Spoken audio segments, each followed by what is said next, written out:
General અમે railway station જતા હોય છે તો કોઈ બી વ્યક્તિ એના થેલો છે, બેગો છે, એવો સામાન ચેક કરતા હોય છે. ધારો કે રેલવે સ્ટેશનના અમુક વીવીઆઈપી કોચ હોય એવા એક બે થોડા ચેક કરી લેતા હોય છે અલ્ટરનેટિવ. પછી આ ટિફિન તો એ પ્રેશર હોય, પ્રેશર રિલીઝ. તમે જેવું કુકર ખોલો એટલે ખાના ઉપરથી ખુલવાના છે એને પ્રેશરથી આમ દબાવેલું હોય. જેવું કુકર ખુલી જાય અથવા તો ટિફિનનું બોક્સ ખુલે એટલે સીધી કનેક્ટ થઈ જાય. આઈડી રહી એ સર્કિટ આખી કમ્પ્લીટ કરે. સર્કિટ કમ્પ્લીટ કરે એટલે એનો સીધો બ્લાસ્ટ થાય. ખુલ્લું નહીં રાખવાનું. વેન્ટિંગ એટલે જે બારી બાયણા દરવાજા છે ખુલ્લા કરી દે. એનાથી શું થાય, કંઈ બી ધડાકો થયો તો જેનું દબાણ થાય હવાનું એ બધું નીકળી જાય, એનાથી ઈજા ઓછી થાય. ઇન્ફો પોલીસ એટલે પોલીસને જાણ કરી દેવાની, બંનેથી જલ્દી પોલીસને જાણ કરવાની. એટલે કંઈ બી તમને જે મદદ મળે એ મળે ને. Switch off the electricity and gas, આ તો ખાસ ધ્યાન રાખવાનું કે ભાઈ એવું કાંઈ મળે, થોડીક બી શંકા થાય તો લાઇટ અને ગેસ કાંઈ આજુબાજુ હોય એ બંધ કરી દેવાનું.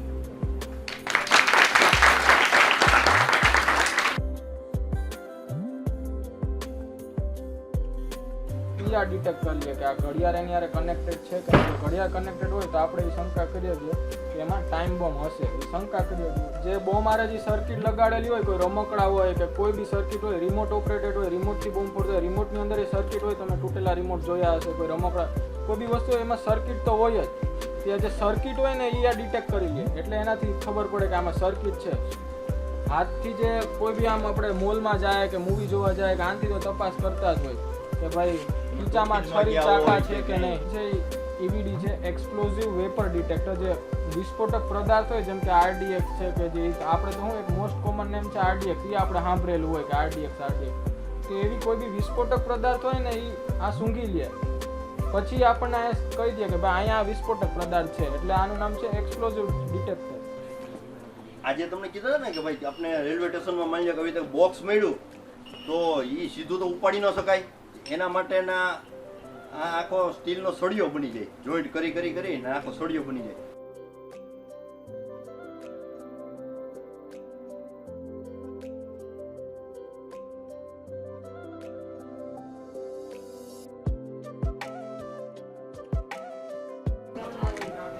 આ છે ને આપણે માની લો કે ચેર કે આપણે ટોકીજ છે કે એમાં ઝડપથી ચેકિંગ કરવું હોય, પછી વીવીઆઈપી કારની જે કોન્વે નીકળ્યા તમે જોતા હોય છો એકારે 8-10-12 ગાડી નીકળતી હોય તો એ અમારે ચેક કરવાનું થતું હોય તો નીચે તો બધા કરી નથી શકતા. એને હિસાબે આ મિરર છે, મિરરથી અમે જોઈએ તો અમને ખબર પડી જાય કે ભાઈ આમાં નવું વાયરિંગ થયું છે કે ઓઇલ ટપકે છે કે કંઈ બીજી વસ્તુ ચોંટાડી છે, એક્સપ્લોઝિવ લગાડેલો છે કે નહીં, એ જોવા માટે છે. ઝડપથી ચેકિંગ થઈ શકે એના માટે મિરર હોય છે.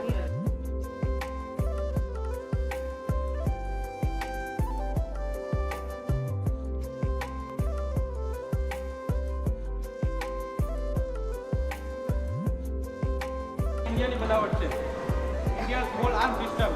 અત્યારે આપણે ભારતીય સેના છે, પોલીસ છે, એ બધું આપણું પોતાનું જ આપણે ઇન્ડિયામાં જ બનાવટ છે, આપણે અત્યારે જ યુઝ કરીએ છીએ. આપણે આપણી મારક ક્ષમતા નજીકની હોય છે, બરાબર. આ એમનો રાઉન્ડ છે.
અને છે ને પેલા અહીંયા જોતા જાઓ, ત્યાંથી જોઈ અને સીધા અહીંયા જોઈ અને અહીંથી પાછા સામેના ગેટે.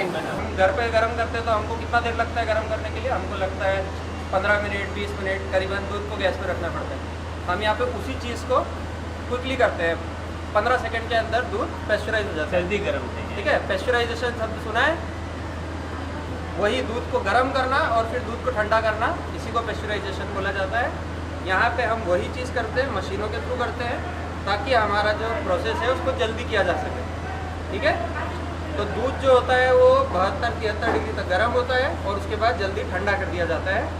ठीक है, उसके बाद घर पे मलाई निकालती है मम्मी. मलाई से क्या करती है? बस आपको तो पता है, वही हम भी करते हैं.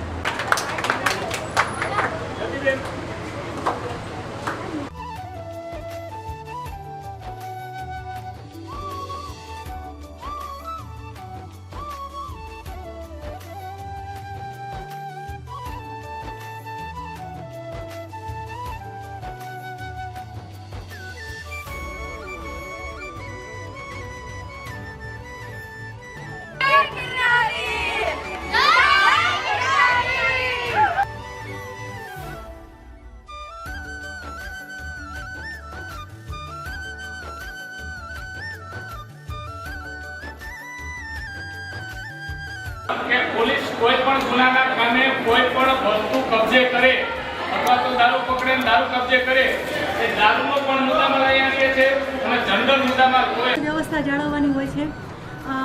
કંઈ મારામારી ન થાય, સુલે શાંતિનો ભંગ ન થાય અને લોકોની જાનમાલની રક્ષા કરવી અને કાયદો અને વ્યવસ્થાની જાળવણી કરવી એ પોલીસની મુખ્ય ભૂમિકા હોય છે. આ લોકઅપ છે પોલીસ સ્ટેશનનું, ભવનાથ પોલીસ સ્ટેશનનું લોકઅપ કહેવાય છે. આ બાઇક ચોરીમાં આવ્યા છે અને કોઈનું બાઇક ચોરી લીધું છે, એટલે બાઇક ચોરીમાં ગુનો દાખલ થયો છે અને એમને જેલમાં કેટલા દિવસ તમે જેલમાં રાખશો? અમે એને 24 કલાક